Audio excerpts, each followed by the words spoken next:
Welcome to the Inside Texas YouTube football channel, brought to you by InsideTexas.com. I'm Justin Wells. Along me today for this deep dive is Paul Waddlington to my right, Ian Boyd to my left.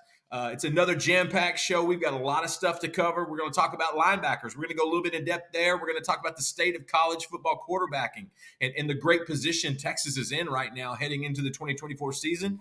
We got a lot of stuff to cover, so we're going to just jump right into it. Be sure and like and subscribe to the Inside Texas Football YouTube channel. We are climbing rapidly to 7,000. Help us get there. And also come see us at InsideTexas.com. I'm going to jump right into it. I found this subject in pre-recording fascinating. Linebacker.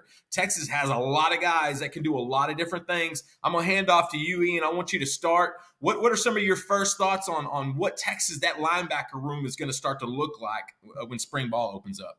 Yeah. Well, I'm going to start by trying to name 20 linebackers that might play next year because no one believed I could do it live during the show.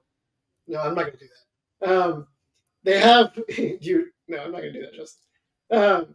They lose Jalen Ford, who was the best linebacker on the team, but they have been recruiting that position really well for the last 2 or 3 seasons, if you include edge, really since they got here. And they just have like all these guys now that have been just kind of waiting and like developing in the crock pot, right? Right. For their time. And they have Trey Moore coming in from UTSA that he figures an instant impact guy. So we know that there's all these guys that are star blue chip former recruits that need to pan out this season. And some of them probably will. But it's like this big game of like, who's it actually going to be? Who's going to man each specific position, and how that works out. I mean, that's like the floor and probably the ceiling of the defense next year. Everyone likes to talk about like who's next, like what freshman came in and played and made an impact. And obviously that was like an Anthony Hill last year who came in to do that. So instantly people think, well, what about Ty Anthony Smith? What's he going to do? And the truth is, Ty Anthony's got some guys he's got to pass up, Paul. There's some guys that were recruited before Ty Anthony that have been in the program for a little while. Who are some of those guys that fans need to know a little bit more about and not be so eager for the next guy and not forget about some of those 2022 and 2023 guys on the roster? Well, it's appropriate that a crock pot was mentioned because fans prefer a microwave, don't they? Perfect. Not very comfortable with the crock pot process, and they don't like to hear it, and they don't want to hear about it. And you see posts and you hear comments all the time of a guy who's a true freshman isn't playing much. And they're like, what's the deal with so-and-so? Is he a bust? And you're like, no, he's 18, and he plays linebacker. Yeah. And it's hard. So we're going to talk about some guys. Anthony Hill, look, I think he's going to start. I'm going to go out on a limb and say that he's got one position nailed down. Potentially huge impact player. But then we're talking about guys who came in last year that you've kind of forgotten about. We're talking about Samaje Burrell. We're talking about Leongo Lafau. We're talking about Darian Gillette.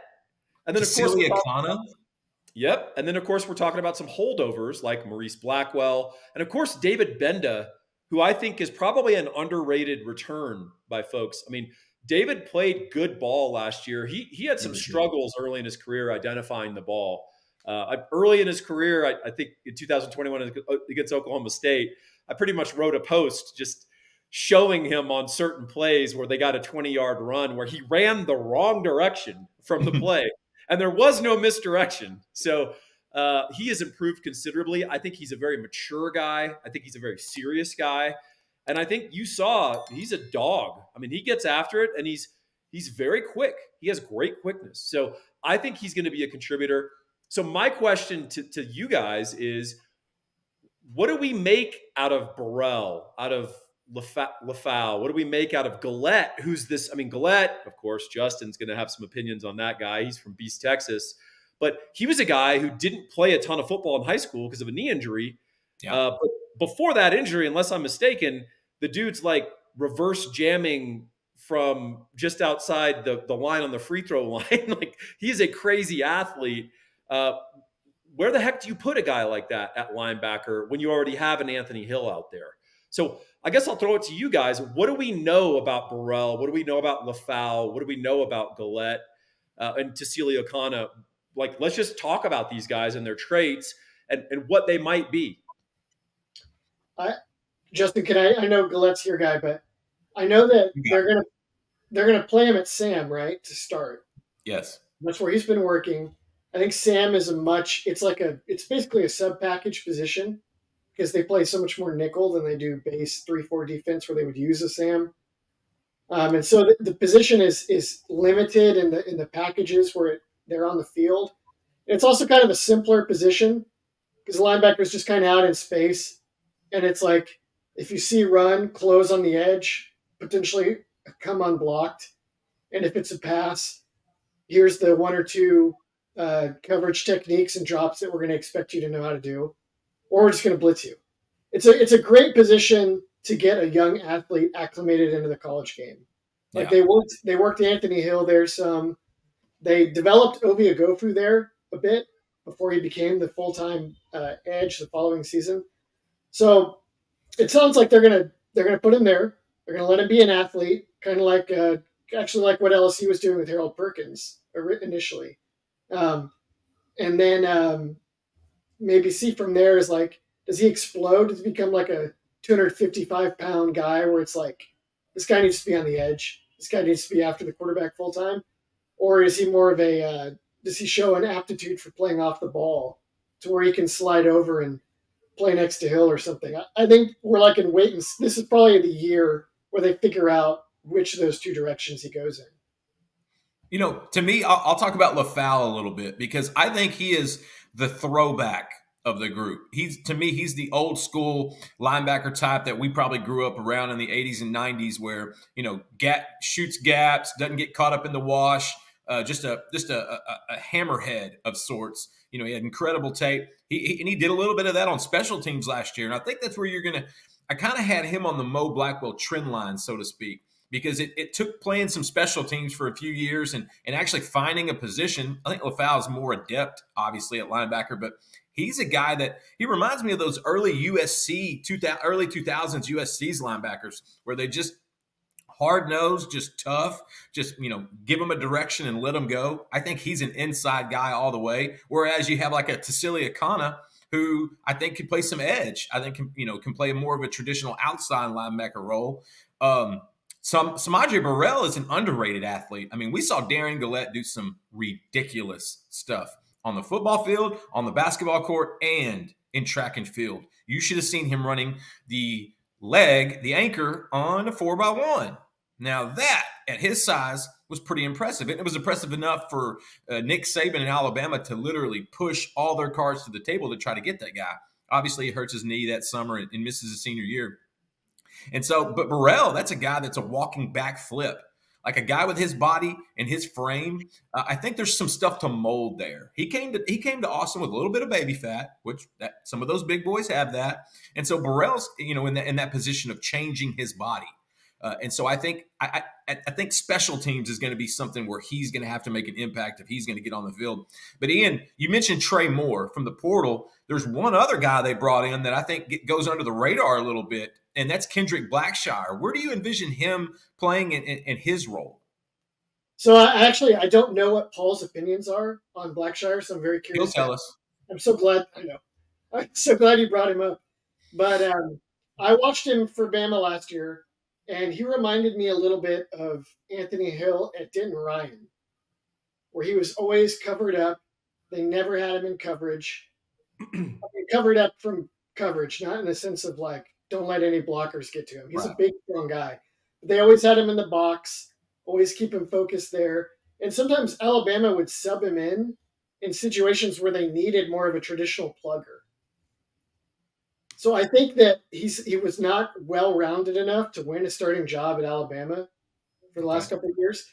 But I think some of his linebacker traits are actually he was a 4-star for a reason. I think some of it is translated.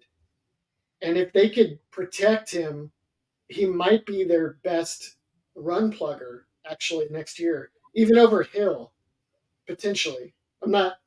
Maybe not, but he's more natural at it than like Benda or Blackwell, who are just smaller guys and have to rely so much on quickness. He plays downhill. He's pretty quick laterally, and he's got a pretty decent number of seasons now playing the position to where he can actually play pretty fast when it's like a run play. So I think there's actually a decent chance he starts, and depending on a number of different factors.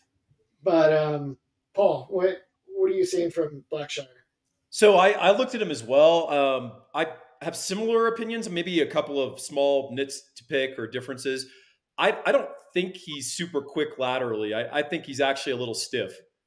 Not Anthony Wheeler level stiff. If you guys remember him, I nicknamed him the Mummy. Prison.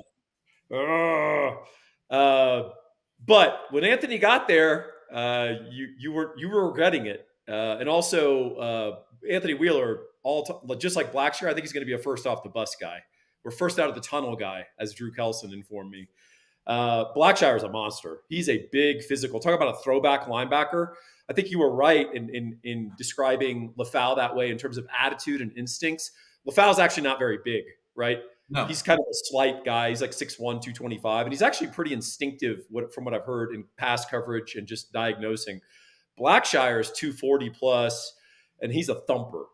So I think to Ian's point, I think his least best use is that he's a situational plugger. You want to play a team that wants to get physical and go 2 tight ends. In fact, Kentucky has sort of had that identity. They had that identity last year. And if you weren't able to handle their physicality, they actually gave some really good teams trouble running the ball and just being physical. That's the kind of guy you want to put in and get 50 snaps in that kind of game. Because to Ian's point, I don't know if you have to have him covered up because he's big and physical. Like he'll run and meet a guard or a center in the hole and stuff that guy. And then that allows you to actually, rather than use our DTs to eat blocks, right? You're allowing them to sprint up the field and try to penetrate and create negative plays. Because I don't think Vernon Broughton and Alfred Collins, that their best trait is going to be, hey, try to occupy 4 guys with you 2 or 3 guys with you 2, as you could do with Murphy and of course Sweat. So Blackshear, I think his value proposition is that he can stand on his own and be a run stuffer without being covered up. But I would not say he's I think he's athletic, but not quick. I don't think he's flexible or very, I think he's a little stiff. And I think that's what kept him off the field from being a starter, because Alabama played him quite a bit early in the year. Yeah. And then they went away from him a little bit and used him more as a situational guy. So I think at the very minimum, that's what we're going to get out of him, which is valuable, right? At the maximum, I think to Ian's point, he could be a starter. The spring will be very telling. I can't wait to watch the spring game with him. It'll be very interesting. I think he can scrape pretty well. He's not going to, if you ask him to get to the other hash in coverage, I mean, no one asks him to do that. And there's obviously a reason why, right?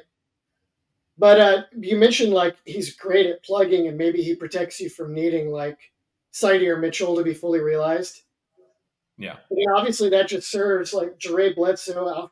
Ideally, even the new guy, Tiawali Sevilla, is better as a taking gaps and slanting than he is just trying to eat blocks.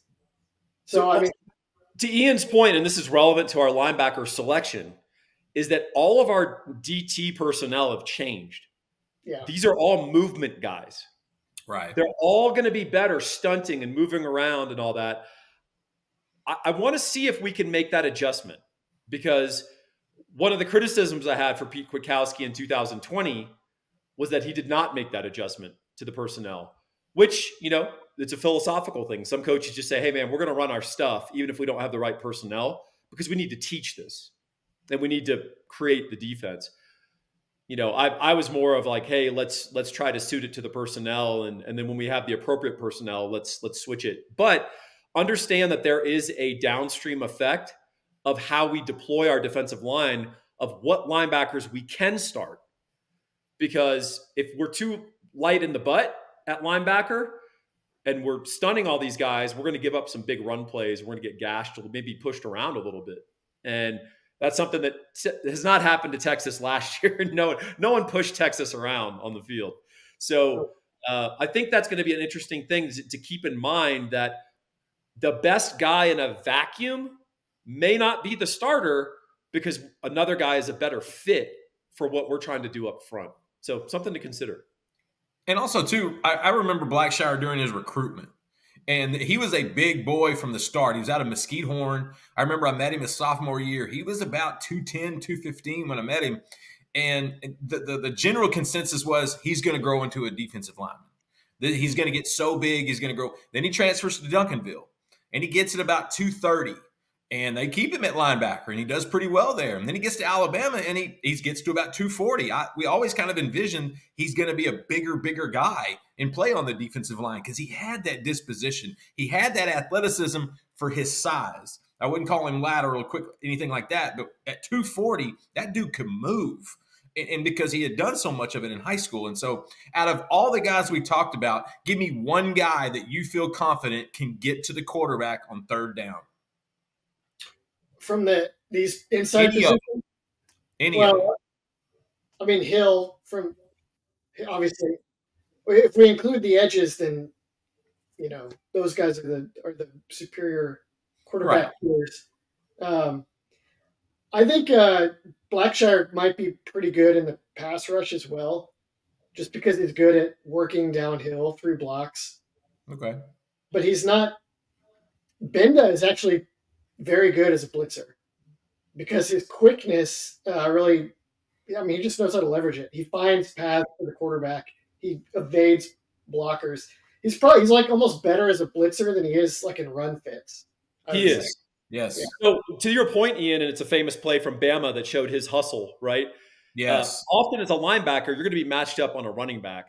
And running backs, they all want to cut. They all want to cut linebackers, right? Yeah. And so they cut Benda, and he just pops up. Like if you've ever seen a UFC guy stuff a takedown and just pops up, that's what Benda did to this guy, and then goes and sacks the quarterback because he's that quick and that low center of gravity. I mean, you could get up, you can get down and get up super fast. And also Benda just had that want to. He had that dog in him, right? So yeah. I agree with you 100%, Ian. He's best deployed as a blitzer, as a stunter. Again, when you talk about the personnel and that front seven, I think to optimize, we're going to have to see a little bit of a shift in our philosophy defensively. I think we got to be a little bit more of a movement, disruptive, stunting defense. I don't think we're going to be able to play things quite as honestly against high-level offenses, or at least decent offensive lines. So something to look for, but I agree with you 100%. So Justin, to answer your question, are we including the hybrids? Because we think Trey Moore might line up at strong side linebacker. No, we're gonna switch it to the edge here in a minute. Okay, I think Gillette might be the that was going to be Anthony Hill's the easy answer, and so yes. I agree with Ian. But Gillette's the suddenness guy with explosiveness. I would like to see Gillette. Dude. We all want Darian Gillette's body. He's a 6'3", 230-pound dude with a 12-pack, right? But I think he'd be best if he lost a little bit of that basketball trim and actually got up to about 245. Because what you saw from Jet Bush that was very underrated for our defense last year at strong side linebacker was that physicality taking on pullers. Jet Bush did not try to tie the offensive lineman and hope help got there. He went there and blew that guy up and really set up a lot of stuff for other people to eat. Darian Gillette, if he can pass rush and be that flash off the edge, but then also have that physicality and just blow people up and grab a tight end and just manhandle them at the point of attack when they try to run outside zone, that is a huge asset in modern day football. And you can take away an entire part of an opponent's playbook if you can massacre their outside zone. It just reduces a lot of running offenses that are zone built. It just reduces their playbook because they have all this stuff built off of that, like all these waggles and bootlegs and stuff. If it's 2nd and 12 after they run outside zone, they're up a creek. And a lot of that is because of the physicality of that strong side linebacker in our sub package. Yeah. I'll tell you somebody that does get to the quarterback, and that is Andre the Lawyer. Now, listen, if you're injured, this guy, he's got range and ability. He wants to help you. If you're injured, you need to call Andre the Lawyer, located in Dallas, Texas, at 214-444-8808. Andre helps everyone, including Longhorns, especially Longhorns, car wrecks, slip and falls, 18-wheelers, wrongful deaths, injuries on the job. Andre's a proud member of Inside Texas. We've loved him for a long time. And if you're hearing this, he wants to help you. Let Andre the lawyer be the man that gets to the quarterback for you on third down when you need him the most. Hey, Justin. 444-8808. I apologize. I cut off your expert ad read. Is it safe to say he'll get more than a quarterback for you? He doesn't get a pressure. Okay. He gets the sack. A $250,000 back. Yeah. He gets if that. Okay. He gets to the quarterback. There's no pressures here. Andre's bringing it. And so we love Andre the lawyer. Be sure and give him a call if you ever need him. All right, let's go a little bit to the outside. Let's talk about those hybrids. We've got Trey Moore, Ethan Burke, Barron Sorrell. We got some of those guys that do a little bit of things on the outside and on the edge. And I'll start with you, Ian. What are you looking for in this position this year that maybe we didn't see last year? Well, getting to the quarterback is the big thing. Something that they did well at edge last year at Texas that is, I kind of want to circle back to something that Paul just said about Jett Bush and his impact on outside run games, like outside zone, also counter plays. Counter plays depend on the pulling guard coming around and finding an edge there that wants to get to the quarterback but isn't really about that trap block life, and just pushing him upfield or pushing him out of the way. This is, by the way, LSU fans that are listening, because I know all those LSU fans love our Inside Texas content. Yes. This is why Harold Perkins can't play on the edge. And you know what else? Dallas Turner was really bad about this at Alabama last year, a lot of times. And Georgia's guys were not very good about this either. And it was presented big problems for both those teams. That's a big reason why neither of those teams won the national championship last year. Is they had some really athletic edges that love to get after the quarterback, but if teams ran the ball at them or pulled blockers in their direction, they just weren't there with the physicality and force to stuff it. Texas's guys are pretty good at that last year. Barron Sorrell is consistently good at that. Ethan Burke knows the job and works hard at it. He's probably going to get a lot better at it as he gets bigger. But the reason that everyone cares about edge, getting to the quarterback, has not been an elite facet for this team as of yet. And, there's Trey Moore is very explosive. We'll see what it looks like when he's going up against SEC tackles rather than what conference is the UTSA in the Sun Belt? Conference USA? Could be a different. I think it's American East, Sun Belt, USA. Yeah. Yeah, I don't even know. All together. It's not the WAC. I know that. They got a lot of guys with upside that can really develop here. Because pass rush is very much a skill game. It's not just about being Colin Simmons and being able to run circles around people.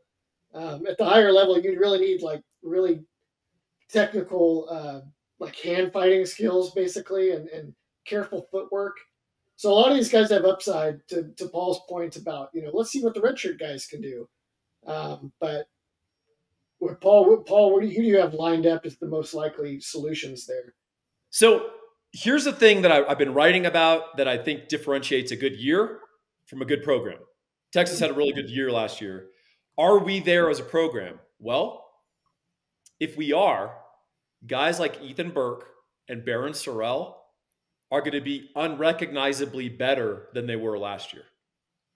So we think we know Barron Sorrell, right? We think we know Ethan Burke and what their ability level is. Well, we thought we knew what Byron Murphy's ability level was, didn't we?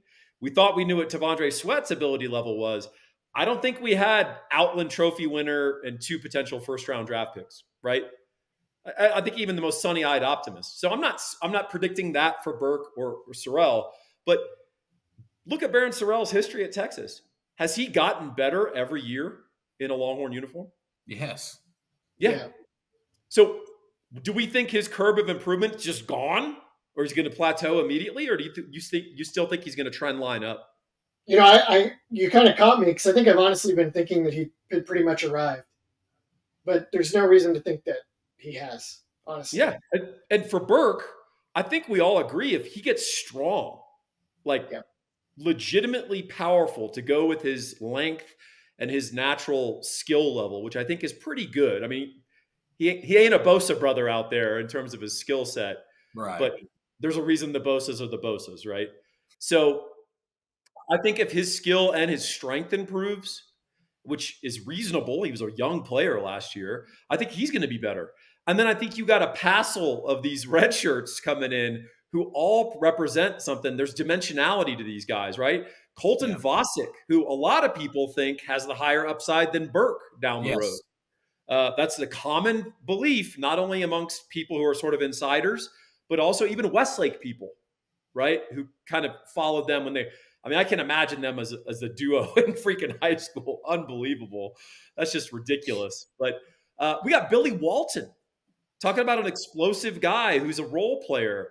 Can he come in there in a certain set and give you 10 really good snaps, just flying off the edge like a maniac against a tackle who doesn't get back into a good set? Absolutely. Trey Moore, we talked about.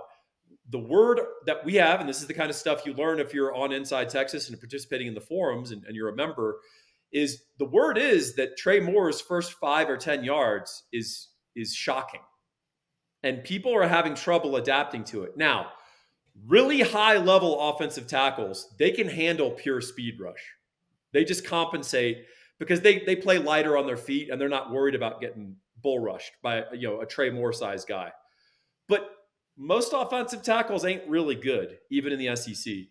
And if you can get a average to below average tackle, even against on a otherwise good team, Alabama last year, by the way, you could put in a guy like Trey Moore, and the dude can have 3 sacks and 5 pressures and a batted ball in a way that a more traditional edge can't have that sort of impact because he's exploiting that one thing that guy can't do. And he's literally in the quarterback's face as he's getting the shotgun snap. And there's just not a lot you can do. So it's great to be able to throw a guy like that in the game. It's also great to take that guy off the field when someone goes double tight and they want to smash you. And we go, that's fine. Sorrell is not going to get smashed. He's going to jack up your tight end. And we think the new and improved Ethan Burke is going to jack up your tight end. So what about Jamon Tapp? That's a guy that – I was just about to mention him. What are we going to do with that guy? Tapp is the one I think could make the jump because he's been there a year longer than these other guys we're talking about. And so he's had a little bit more time baking in the crock pot to be ready. And so Tapp is a guy that I think if you simplify his role, I think that's kind of what his ceiling is. Hey, see quarterback, attack quarterback type of guy. He's got the disposition. He's big in the locker room. Guys love his personality. He's one of those guys that works hard regardless. He got a little bit of run late last year, and so I think we'd like to see him take that next step and go up and have that ability. And at the same time, Trey Moore reminds me of something my old college coach used to say about hustling. When the heart is right, the feet are swift. And with Trey Moore, that's kind of what I feel like. He may not have the attributes that or skills that some are talent or athleticism that some of these other guys have, but man, the kid is just determined. He's been determined since high school when he had no stars and no offers. He's been determined since he was at UTSA when he was under the radar, and then was unbelievably productive there for Jeff Traylor and the Roadrunners. Let's hit on the last one, the most popular one. Go ahead, Ian. Ian has a point. Go ahead. I want to lay out something. This is my dream scenario for the defense next year that probably won't happen. But what I wish they would at least try this spring. Play Trey Moore at weak inside linebacker in Anthony Hill's position last year. Yes. And then down on the edge on passing downs. Because when you watch him drop at UTSA, he's terrific at it. For an edge at least. He's not, Bobby Wagner or whatever, but he's pretty good. He's better than Anthony Hill was last year in the same role. And he's got just a lot of change of direction quickness. There's really no reason he couldn't play inside linebacker other than it's a mentally strenuous position that you need to get some reps at and get some looks at. But if he's ever going to play in the NFL, that's how it's going to have to be, right? Yeah. He's not going to probably be an edge in the NFL at 6'1" or whatever. So I wonder if he could do it, and if that would be just the optimization of this lineup. Hey, we're going to do this pardon the interruption style. You got 1 minute before the bell goes off. Tell me what kind of an impact Colin Simmons makes this season, if any. Paul, go. I'll go first. I think he can make an impact, and here's why. And I have my broader theory of pass rush, which is flushers and chasers. Texas had flushers last year. They had guys that could flush the quarterback out of the pocket. Yeah. We didn't have the elite athletes on the edge or blitzing that could chase them down and turn a pressure into a sack. Colin Simmons is a chaser. Trey Moore, chaser. Darian Gillette, chaser. It's like when Justin goes to Applebee's and he gets the meal deal and he has a beer and then he gets his little tequila chaser. We need the chaser to have a good night. You're okay with the meal and the beer. We need the chaser, Justin. And that's not a party without it. That's what Colin Simmons, Billy Walton, all these guys provide. They're chasers. They can finish the play from the initial flush. And that's something that's been missing from Texas for a while. I think we got a bunch of those guys. Colin's really young. He's going to have to learn a lot. But if you're talking about just aiming a human being at the quarterback, letting him get flush from the pocket and saying, run him down like a freaking lion on a gazelle on the savannah, that's what Colin Simmons is going to do all day long. Your turn, Ian. Go. I think he'll play because his talent and kind of lofty status demands that he get some snaps. Yeah. But I'm not sure that he's actually going to be one of their better edge pass rushers because of the backlog that they've been assembling. Like, if Burke stays at Buck, is Colin Simmons going to be a better Buck than Ethan Burke in year one? I doubt it. Honestly, I doubt it. Is he going to be better than Trey Moore? I kind of doubt that too. Is he going to be better than Colton Vosick? I'm not totally sure. But you can get him on the field still in like situations like Paul's describing where it's an obvious passing down and somebody that can out-athlete a quarterback in open space just has a different value proposition. And he could be immediately impactful there, right? You could have like 3 sacks and look like he had a pretty good freshman year while only playing like a limited number of snaps.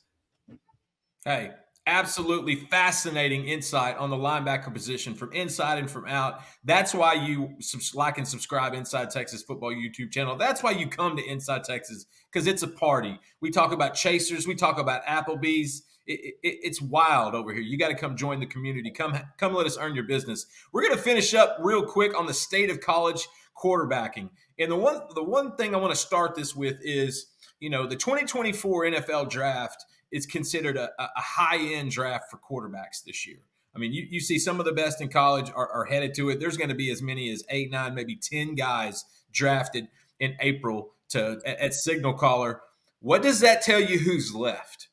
Because if you look at the mock drafts, the early stuff for 2025, it does not look pretty. If anything, it looks like Quinn Ewers, if he has another great season like he did last year, or adds to the season he was having last year, he's going to be in that conversation for a lottery pick in the first round at quarterback in 2025. Texas they have Quinn, they got Arch Manning, they got Trey Owens. They got a good little core there at that quarterback room. What other rooms or what other quarterbacks do we need to know more about? I'll let Ian go first. What are some guys that we may not know about in the state of college back recording? And tell me how generational they are. Oh, you punk.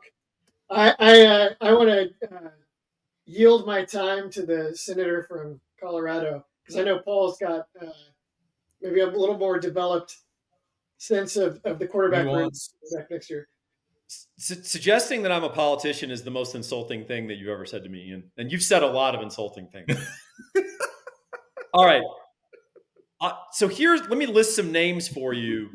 Here are the 3 names that I think are going to be contending for the first quarterback off the board in 2025. Quinn Ewers, Carson Beck from Georgia. Yeah. And I think Shedeur Sanders. Shedeur, now, each one of those 3 has flaws. This is not Andrew Luck coming out in the NFL draft where you just go, he's perfect. Please, God, give us the number 1 pick, right? Each guy has some things, and we could talk about it, but I like Beck a lot. I think he's a natural thrower of the football. I think he got a lot better over the season, Paul. Got better over the season. I think he's got good ball placement, good zip, good command, accurate. stands strong in the pocket. I think Quinn Ewers has obviously great upside, huge improvement from a freshman to a sophomore. Why would we anticipate sophomore to junior? Shedeur certainly has demonstrated that he can play behind a faulty offensive line. He also demonstrated that he can take a pounding. Weak-armed, but extremely accurate and great pocket sense. So I think those are the guys. And, that's not super impressive because the other guys that are considered major guys that at least the scouts are looking at is we're talking about Drew Allar at Penn State. We're talking about Connor Wegman at A&M, who people like, but he's not done anything there, right? Jalen Milroe, a very incomplete quarterback, to be kind, right? Tyler Van Dyke. He's, a guy who's, like the most hot and cold quarterback I've seen. You see Dylan Gabriel. The NFL is not going to draft Dylan Gabriel in the first 2 days of the draft. No. I just don't see that happening. Guys, to give you an idea how quickly it depletes, Preston Stone is listed on the top 10 in some draft boards. That's a name.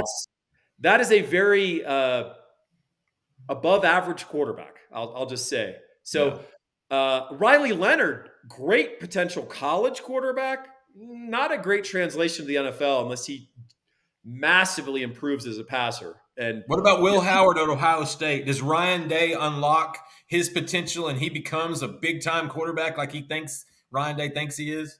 He could be a good college quarterback. I think the pros will struggle with some of his attributes. I'm not sure he's a good enough pure thrower of the football. Certainly big enough and strong enough, and he's got the leadership. But I'm not sure. His best film, to be honest, was the second half against the University of Texas, where he just tore our ass just destroyed our bad coverages and bad schemes and frankly some bad play. But that was the highlight film. Like, look at this elite top ranked defense and look what I did to them. Well, there's some other stuff going on there behind the scenes, but I just think that the state of college quarterbacking, unless there is dramatic improvement, and there is that potential, right? I just think it's going to be a little bit of an off year. So that means, foreshadowing, if you are a Georgia, if you are a Texas, and you've got a quarterback, you're in the catbird seat to make the playoff. That's exactly what that means. There's not a more important position in all of sports, especially on the football field and on the gridiron. Guys, this has been fantastic.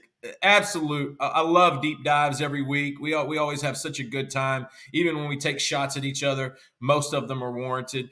Ian Boyd, thank you so much. The X's and O guru at Inside Texas. Paul Wadlington, a man of many, many talents. Too many to list at this point. Just ask him. We really do appreciate all your time. Please like and subscribe to the Inside Texas Football YouTube channel. And come see us at InsideTexas.com. We're having a special right now. It's $1 for a month. And it's a lot of stuff we're piling up, from team reports, from recruiting, from visits popping up over the next few months. There's always something to talk about. And then there's always Texas basketball's big win in Lubbock last week that Joe Cook covered last night and did a tremendous job. I thought Lubbock went all Lubbock in that game last night, so I can't say I'm totally surprised. But, gentlemen, thank you so much for joining us. Hey, viewers, thank you so much for making us a part of your day, and enjoy the rest of the Inside Texas Football channel, brought to you by InsideTexas.com.